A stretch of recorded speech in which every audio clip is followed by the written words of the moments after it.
बिस्मिल्लाहिर्रहमानिर्रहीम। अस्सलाम वालेकुम दोस्तों, मैं हूं जैज़ी और आप देख रहे हैं मेरा यूट्यूब चैनल। दोस्तों, आज की जो हमारी मॉडल हैं इनकी स्किन की कंडीशन आप डीपली वॉच कर सकते हैं कि किस कदर एक्टिव एक्नी थी। तो आपके पास जब इस टाइप की स्किन आ जाए तो आपको इसको किस तरह से कवर करना है और कैसे इसके ऊपर अपना मैजिक दिखाना है। तो दोस्तों, वीडियो को स्टार्ट टू एंड वॉच कीजिएगा, स्किप मत कीजिएगा।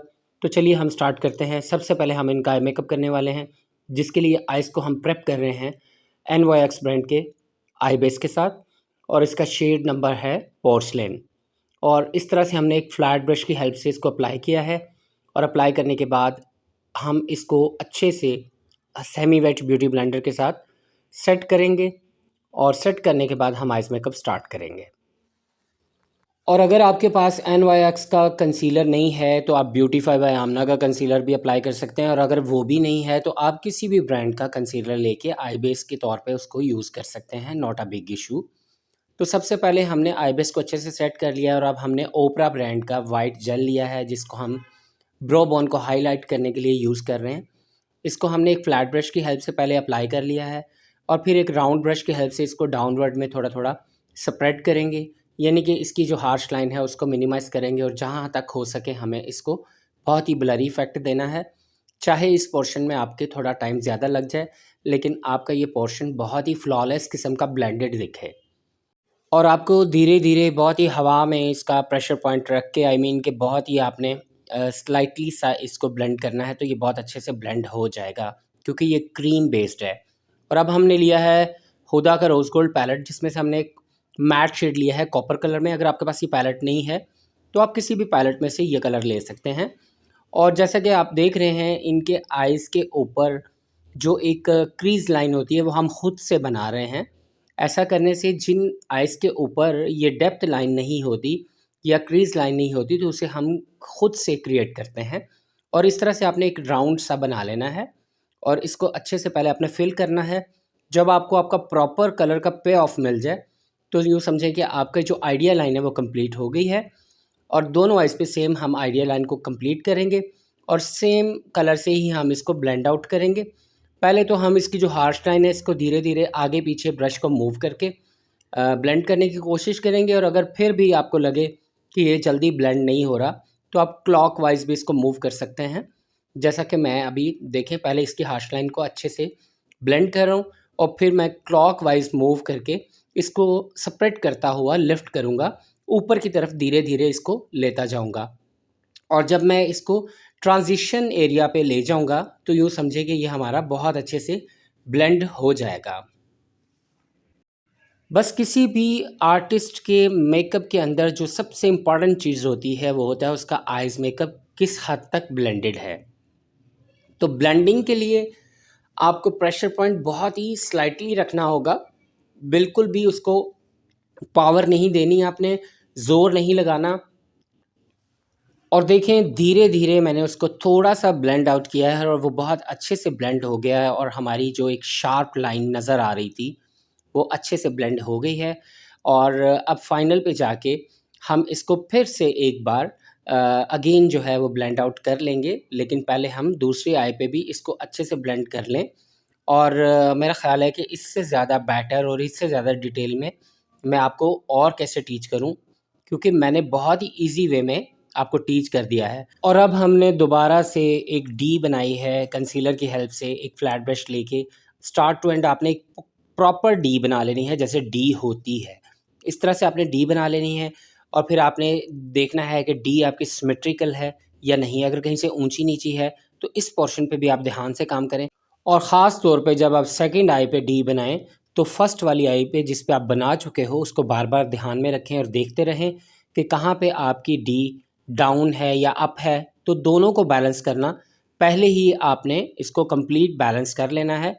और अब इसके ऊपर हमने एक मेटालिक शेड ड्राई फॉर्म में अप्लाई कर दिया है, और इसके ऊपर हम अप्लाई करेंगे ग्लिटर, जिसके लिए मैंने BH कॉस्मेटिक्स की ग्लिटर बूस्टर ग्लू ली है।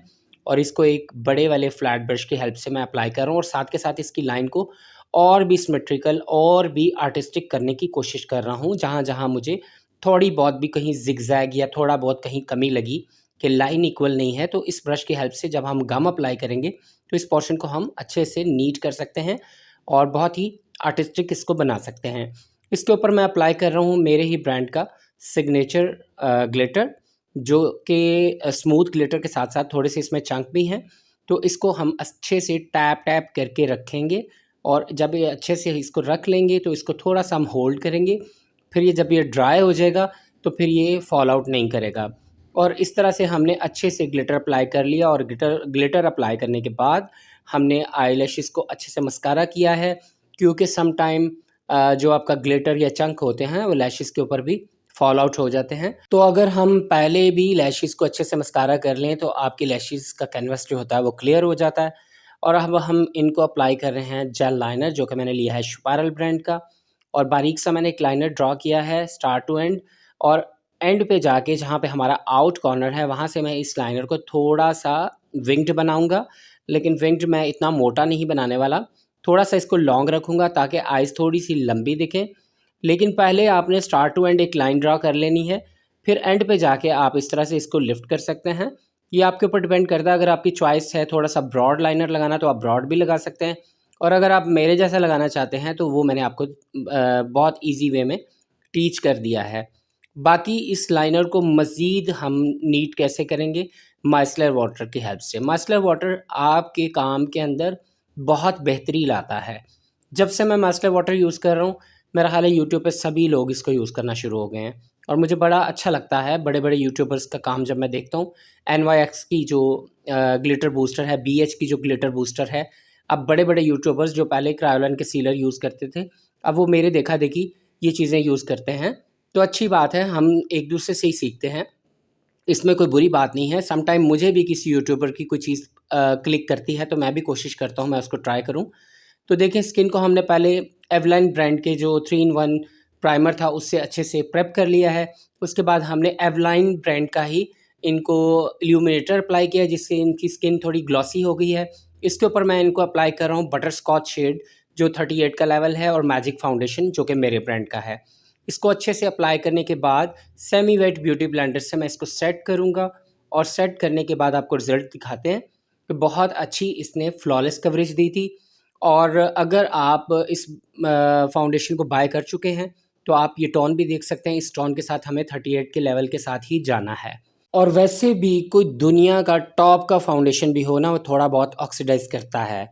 अगर कोई नॉर्मल ब्रांड का होगा तो वो ज़्यादा ऑक्सीडाइज करेगा, अगर कोई बहुत सुपर ब्रांड का होगा तो वो थोड़ा बहुत ऑक्सीडाइज होगा। तो आपको हमेशा अपने क्लाइंट की टोन से 1 और 2 लेवल फेयर रखना है, क्योंकि कुछ देर के बाद अगर वो थोड़ा बहुत ऑक्सीडाइज होता है तो वो बहुत ही नेचुरल दिखेगा, और आपका जो क्लाइंट है वो डल नहीं दिखेगा। तो अब हम इनको लॉक करने के लिए, फाउंडेशन को लॉक करने के लिए ट्रांसलूसेंट पाउडर हमने अप्लाई किया है लॉरा मर्सियर का, और जिसका शेड नंबर है ट्रांसलूसेंट। तो पाउडर अप्लाई करने के बाद हम इनके लोअर लैश लाइन पे भी वही कलर अप्लाई कर रहे हैं जो हमने अपर लिड पे as crease line brown colour apply किया था, उसी कलर से हमने लोअर लाइन को भी अच्छे से डिफाइन कर लिया है। और थोड़ा सा इसमें ब्लैक शेड भी हमने मिक्स किया है आउटर से इनर की तरफ, ताकि आइज़ जो हैं वो थोड़ी ओपन ओपन दिखें। और इनर कॉर्नर को थोड़ा हाईलाइट करने के लिए हमने ओपरा ब्रांड का वाइट वाला जो जेल था उसी से ही इनर कॉर्नर को हाईलाइट कर लिया है। और अब मैं ले रहा हूँ टू फेस्ड का कॉन्टोर पैलेट, जिसमें से मैं इनका कॉन्टोर कर रहा हूँ। और कॉन्टोर करने के लिए आप देख सकते हैं कॉन्टोर की जो डायरेक्शन है वो आपको किस तरह से रखनी है। इसी तरह आपने कॉन्टोर को पहले अप्लाई कर लेना है, और फिर कॉन्टोर की हार्श लाइन को मिनिमाइज़ करने के लिए आपने इसके ऊपर ब्रॉन्ज़ करना है। ब्रॉन्जिंग के लिए जो लाइटर शेड होता है ना, उसको हम यूज़ करते हैं ताकि जो हमारे कॉन्टोर की शार्प लाइन्स हैं वो अच्छे से ब्रॉन्ज़ हो जाएँ और वो ओवर ना दिखे। अब हम इनको शपारल ब्रांड के स्प्रे कर रहे हैं, और स्प्रे करने के बाद हम इनको हाइलाइटर अप्लाई करेंगे मैक का रोज़ गोल्ड। और मैक के हाइलाइटर्स की तारीफ़ ना करना ज़्यादती होगी। मैक के हाइलाइटर्स ऑल टाइम मेरे फेवरेट हैं, बहुत ही ज़बरदस्त पिगमेंटेड हाइलाइटर्स होते हैं। अब ये देखें, इनकी टोन के अकॉर्डिंग मैं रोज़ गोल्ड के साथ गया हूँ। बहुत सारे लोग टोन को भी नहीं देखते और सिल्वर हाइलाइटर अप्लाई कर देते हैं, जिससे आपका मेकअप बहुत ही पैथेटिक और ड्रामेटिक दिखता है। आपको हमेशा टोन के अकॉर्डिंग ही हाइलाइटर का कलर सेलेक्ट करना चाहिए। और इसके बाद शपारल का ही मैंने ब्लश ऑन लिया है और अच्छे से इनको ब्लश कर दिया है, और थोड़ा थोड़ा इनकी आईब्रो को हमने जस्ट डिफ़ाइन किया है क्योंकि आईब्रो का वॉल्यूम अच्छा था। उसके बाद हम मेबलिन का वाटरप्रूफ मस्कारा इनको अप्लाई कर रहे हैं। और मस्कारे के बारे में यही कहूँगा कि हमेशा जब भी आप मस्कारा बाय करें, आप वाटरप्रूफ ही बाय करें। आपको वॉल्यूम मस्कारा लेने की ज़रूरत नहीं है, क्योंकि आपने लैशेज़ अप्लाई करनी होती हैं, और लैशेज़ जब आर्टिफिशियल लैशेज़ अप्लाई करनी होती हैं तो वॉल्यूम इंक्रीज़ करने का तो वहाँ कोई पर्पज़ ही नहीं होता। और अब मैं कह रहा हूँ इनका लिप्स कलर, और लिप्स कलर के लिए मैंने लिया है विविड मैट ग्लोज मेबलिन का, जिसका नंबर है 6565, और 65 नंबर को मैंने जस्ट अप्लाई किया है सिंगल ही। मैंने इनकी कोई आउटलाइन नहीं बनाई, क्योंकि मैं आज इनका टी पिंक सा शेड चाह रहा था, क्योंकि रेड से मैं थोड़ा बाहर निकलना चाह रहा था। और अगर आप चाहें तो आप रेड मैरून कुछ भी अप्लाई कर सकते हैं, depends on your client choice and also your choice. और लिप्स इनके ब्रॉड ही थे, इसलिए मुझे एक्स्ट्रा इनको बाहर निकालना नहीं पड़ा। और अब देखें ये जो पोर्शन है जहाँ पे मैं अब अप्लाई कर रहा हूँ, यहाँ से आपको थोड़ा सा ब्रॉड करना होता है। चाहे कोई भी लिप्स हो, एकदम से आप लिपस्टिक को अंदर की तरफ नहीं गिरा सकते, आपको यहाँ से थोड़ा सा राउंड शेप में बाहर अप करना होगा। इसके बाद मैं इसको थोड़ा सा ग्लोसी इफेक्ट देने के लिए मैक का ही पिंक शिमर ग्लोस अप्लाई कर रहा हूँ। और इसको अच्छे से अप्लाई करने के बाद आज मैं आपके साथ एक इनका हेयर डू भी जो है उसका ट्यूटोरियल भी शेयर करूँगा। लेकिन हम पहले इनर को थोड़ा डिफ़ाइन कर लें। इनर कॉर्नर से आपने एक बारीक सा एज बाहर निकालना है, क्योंकि आपने हाईलाइट तो ऑलरेडी किया होता है। तो एज निकालने से आइज़ की शेप जो है वो बहुत ही खूबसूरत दिखती है। और आप देख सकते हैं कि ये रैंडमली मैंने कुछ चीज़ें कैप्चर की थी, रिज़ल्ट आपके सामने है। अब ये देख लें, इनके हेयर का वॉल्यूम बिल्कुल नहीं था। हमने फ्रंट से एक बॉक्स सेक्शन ले लिया है और 8 टू 8 पार्टिंग कर ली है। और अब आप देखें जो हमारा नैब एरिया था, वहाँ पे हमने सबसे नीचे नेक से हमने स्टार्ट किए हैं टोंग से कर्ल्स, और इस तरह से आपने 3 स्टेप में कर्ल्स बनाते जाना है और इनको थोड़ा सा फ्लफ़ी करके छोड़ते जाना है। लेकिन कर्ल्स आपने टाइट वाले बनाने हैं, क्योंकि हम मैसी बन कर रहे हैं, तो उसके लिए हमें टाइट कर्ल्स चाहिए। तो ये टोंग जो है ये रेमिंगटन का है, बहुत ही अच्छा है, सेरामिक टोंग है। अगर आप स्टील का टोंग यूज़ करते हैं तो नो प्रॉब्लम, अगर आपके पास वही है तो आप उससे के साथ भी बना सकते हैं। लेकिन आपको आउटवर्ड इनवर्ड का ख्याल रखना होगा। दोनों साइड से आपने आउटवर्ड ही रखना है, और सेंटर से आप इनवर्ड आउटवर्ड कुछ भी कर सकते हैं। और इस तरह पूरे हेड में मैंने कर्ल्स कर लिए और फिर फिंगर से इनको थोड़ा सा फ्लफ़ी कर दिया। और फ्लफ़ी करने के बाद मैं जो एयर टू एयर वाला सेक्शन है फ्रंट वाला, उसको अलग से छोड़ दूंगा। और ये देखें मैंने हाथ से ये पीछे वाले सारे बाल पकड़ लिए हैं, इनको मैं एक रबर बैंड की हेल्प से बैंड कर दूंगा। और बैंड करने के बाद एक डोनट लेंगे, और डोनट को हम रबर चढ़ाएंगे, वो भी मैं आपके सामने शेयर करता हूँ। और कितनी जल्दी ये हमारा हेयर डू बनता है ये आपके सामने ही है, देख लीजिएगा। और आपको 100% ये फ्लफ़ी मैसी बन मिलेगा। इस तरह से आपने डोनट को प्रेस कर लेना है और इसके सेंटर में एक रबर चढ़ा लेना है, जिससे आपका डोनट जो है वो थोड़ा सा ओवल शेप का बन जाएगा। और इसको आपने अच्छे से जूड़ा पिन की हेल्प से यहाँ पे आपने पिन अप कर देना, क्योंकि आपने पहले ही रबर बैंड पोनी बनाई हुई है, तो इसलिए ये अपनी जगह पे अच्छे से सेट हो जाएगा। और इस तरह सारे बालों को आपने लिफ्ट करके इसके ऊपर आपने जूड़ा पिन की हेल्प से ही इस डोनट को कवर कर लेना है। और जब आप इस तरह से इसको कवर कर लेंगे, तो फिर आप जो ऊपर आपके बाल आ रहे हैं उसको आप इनके ऊपर छोड़ देंगे, और उसको फिर आप यू पिन्स की हेल्प से जितना वेरिएशन देना चाहें दे सकते हैं। ये देखें इस तरह से आपने बालों को ऊपर छोड़ देना है और मैसी स्टाइल ही रखना है। मैसी बन का मतलब ये नहीं होता कि बहुत ही नीट बन चाहिए, बिल्कुल नीट नहीं चाहिए। मैसी का मतलब ये होता है कि बहुत ही नेचुरल सा, जैसे हाथ से पकड़ के जैसे आपने बन बना लिया हो, इसको कहते हैं मैसी बन। मैसी बन में भी लोग नाम मैसी बन ही रखते हैं, लेकिन इतना नीट कर देते हैं कि वो मैसी दिखता नहीं है। और इस तरह से मैंने इसके अंदर छोटे छोटे लिली फ्लावर्स जो हैं उनको अप्लाई किया है, जिन्हें जिन्हें हम बेबी बर्ड्स फ्लावर भी कहते हैं। तो इस तरह से ये जो फ्रंट के हेयर से इनको भी मैंने बैक पे बन के अंदर ला के पिन अप कर दिया है, और कहीं पे भी मैंने इसको नीट नहीं किया, क्योंकि हमारा मैसी का जो पर्पस था वो डेड ना हो जाए। इजाज़त दीजिए, अल्लाह हाफ़िज़।